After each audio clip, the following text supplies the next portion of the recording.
মালদা জেলা আন্ত কলেজ স্পোর্টসের আসর অনুষ্ঠিত হলো বৈষ্ণবনগর থানার সাউথ মালদা কলেজের মাঠে। বুধবার দুদিনের এই ক্রীড়ার আনুষ্ঠানিক উদ্বোধন হয়, চলবে বৃহস্পতিবার পর্যন্ত।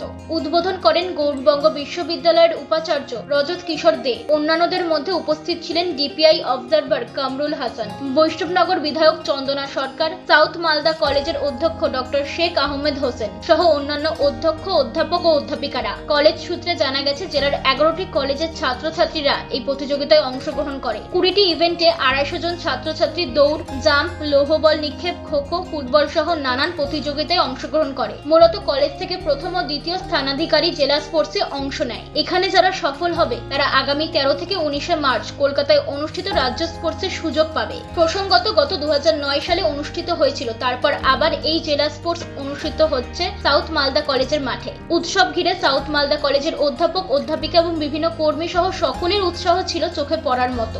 এই কলেজের মাঠকে পরিষ্কার পরিচ্ছন্ন করে নতুন করে সাজানো হয়। এই মাঠে জেলা স্পোর্টসে নতুন করে খেলাধুলোর উৎসাহ তৈরি হবে বলে আশা প্রকাশ করেন সাউথ মালদা কলেজের কর্তৃপক্ষ।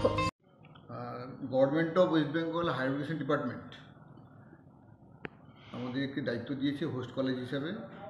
মালদা ডিস্ট্রিক্টের যত সমস্ত গভর্নমেন্ট এডুকেশন কলেজ আছে, ওদের যারা ফার্স্ট সেকেন্ড হয়েছে তাদেরকে নিয়ে মোট 10টা করে 20টা ইভেন্ট, মানে 10টি মেয়েদের জন্য, 10টি ছেলেদের জন্য, সেই ইভেন্টে আমরা আজকে আয়োজন করছি খেলা।